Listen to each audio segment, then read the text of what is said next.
Hunger Games, Chapter 15, page 195. I enter a nightmare from which I wake repeatedly, only to find a greater terror awaiting me.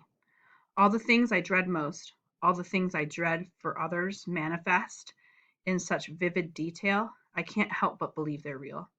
Each time I wake, I think, at last, this is over. But it isn't. It's only the beginning of a new chapter of torture. How many ways do I watch Prim die? Relive my father's last moments, feel my own body ripped apart. This is the nature of the Tracker Jacker venom, so carefully created to target the place where fear lives in your brain. When I finally do come to my senses, I lie still, waiting for the next onslaught of imagery. But eventually, I accept that the poison must have finally worked its way out of my system, leaving my body wrecked and feeble. I'm still laying on my side, locked in a fetal position. I lift a hand to my eyes to find them sound, untouched by ants that never existed. Simply stretching out my limbs requires an enormous effort. So many parts of me hurt, it doesn't seem worthwhile taking inventory of them. Very, very slowly, I manage to sit up. I'm in a shallow hole, not filled with the humming orange bubbles of my hallucination, but with old dead leaves. My clothes damp, but I don't know whether pond water, dew, rain, or sweat is the cause. For a long time, all I can do is take tiny sips from my bottle and watch a beetle crawl up the side of a honeysuckle bush. How long have I been out? It was morning when I lost reason. Now it's afternoon, but the stiffness in my joints suggests more than a day has passed. Even two, possibly. If so, I have no way of knowing which tributes survived the Tracker Jacker attack.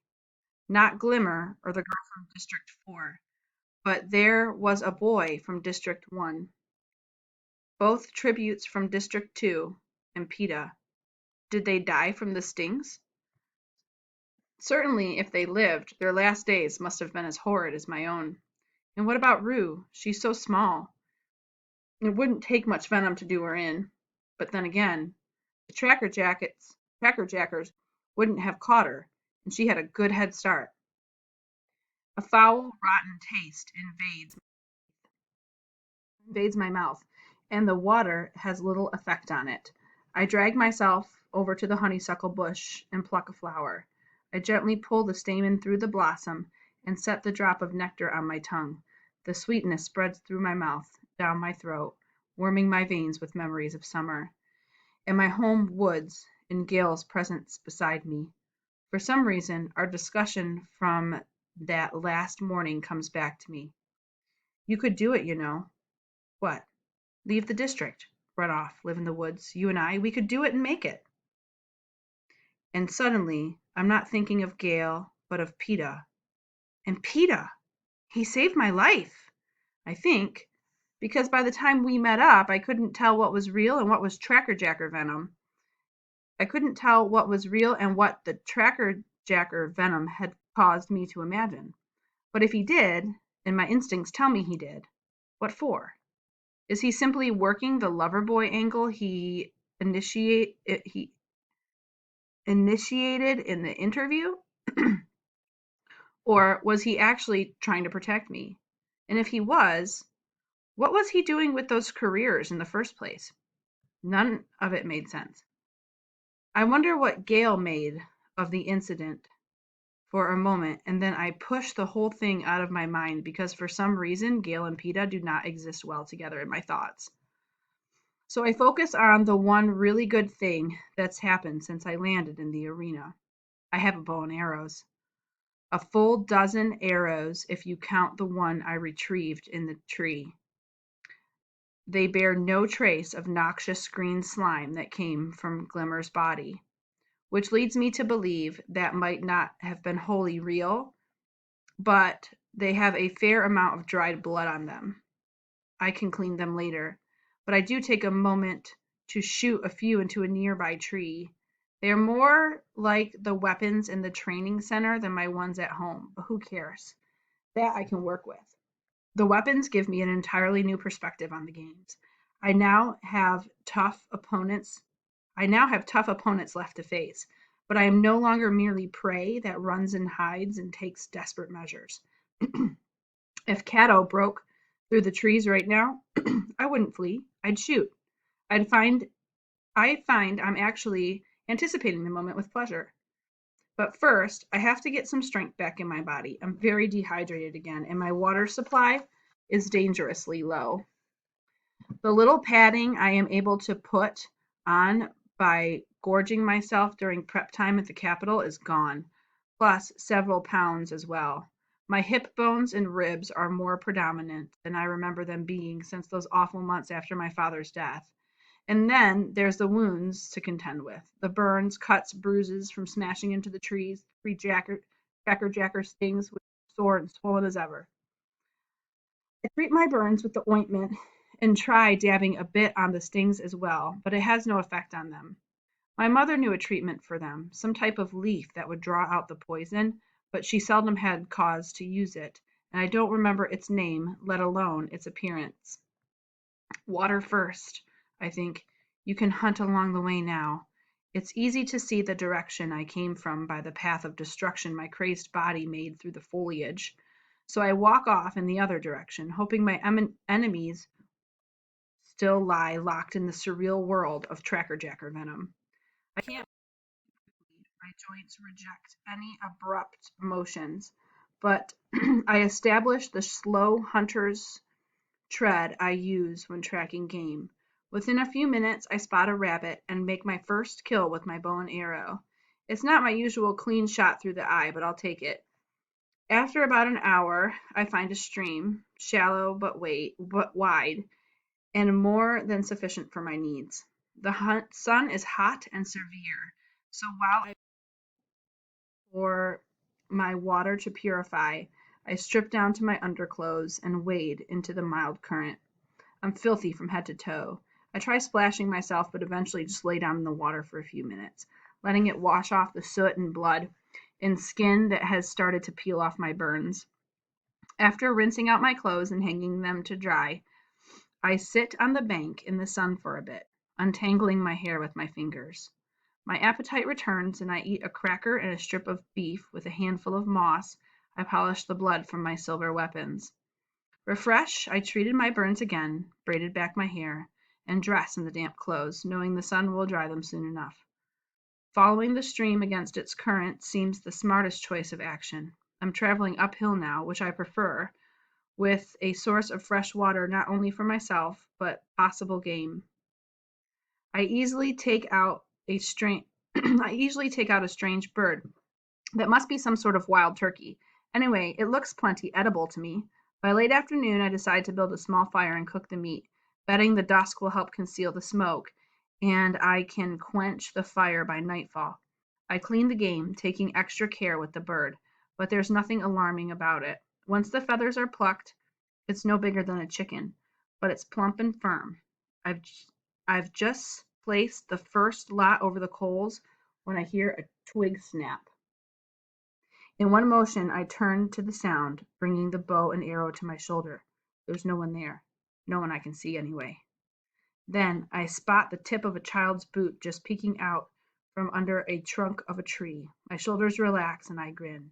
She can move through the woods like a shadow. You have to give her that. How else could she have followed me? The words come out of my mouth before I can stop them.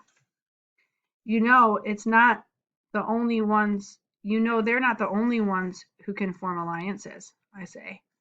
For a moment, there's no response. Then Rue's eyes edge around the trunk. You want me for an ally? Why not? You saved me from with those tracker jackers. You're smart enough to still be alive. And I can't seem to shake you anyway, I say. She blinks at me, trying to decide. You hungry?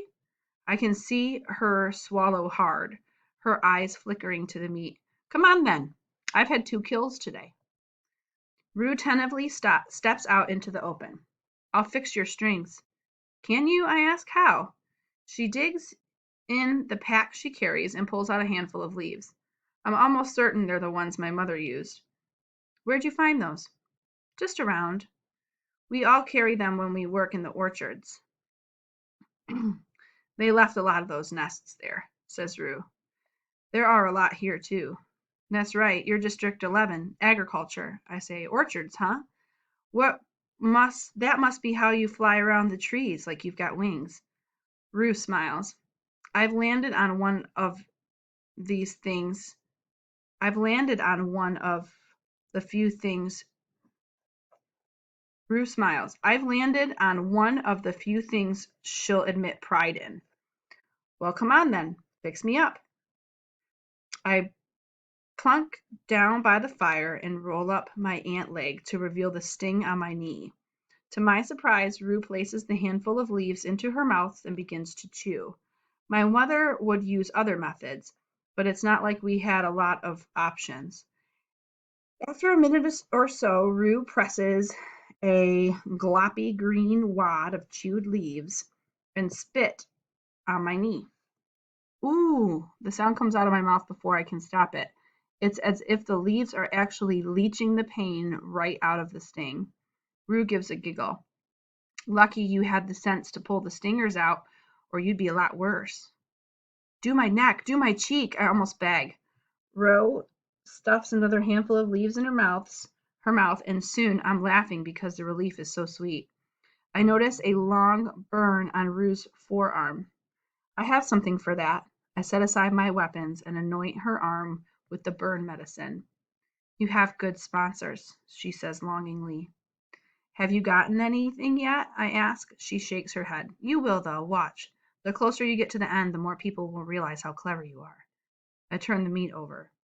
You weren't joking about wanting me for an ally? She asks. No, I meant it, I say. I can almost hear Hamish groaning as I team up with this wispy kid. But I want her because she's a survivor, and I trust her. And why not admit it? She reminds me of Prim. Okay, she says, and holds out her hand. We shake. It's a deal. Of course, this kind of deal can only be temporary, but neither of us mentions that. Rue contributes a big handful of some sort of starchy root to the meal. Roasted over the fire, they have a sharp, sweet taste of parsnip. She recognizes the bird, too. Some wild thing they call a grosling in her district. She says sometimes a flock will wander into the orchard and they get a decent lunch that day. For a while, all conversation stops as we fill our stomachs. The grosling has delicious meat that's so fatty the grease drips down your face when you bite into it. Oh, says Rue with a sigh. I've never had a whole leg to myself before. I'll bet she hasn't. I'll bet the meat hardly ever comes her way. Take the other, I said. Really? She asks. Take whatever you want. Now that I've got a bow and arrow, I can get more. Plus, I've got snares. I can show you how to set them, I say. Rue still looks uncertainly at the leg. Oh, take it, I say, putting the drumstick in her hands. It will only keep a few days anyway, and we've got a whole bird plus a rabbit. Once she takes a hold of it, her appetite wins out and she takes a huge mouthful. I've had thought of District 11. You'd have a bit more to eat than us, since you grow the food, I say. Rue's eyes widen. Oh no, we're not allowed to eat the crops. They arrest you or something.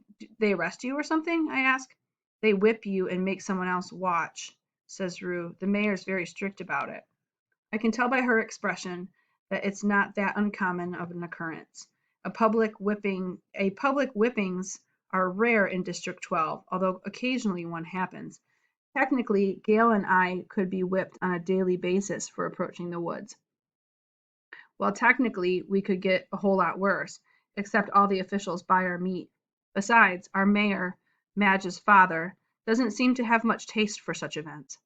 Maybe being the least pretentious, poorest, most ridiculed district in the country has its advantages, such as being largely ignored by the capital as long as we can produce our goal quotas.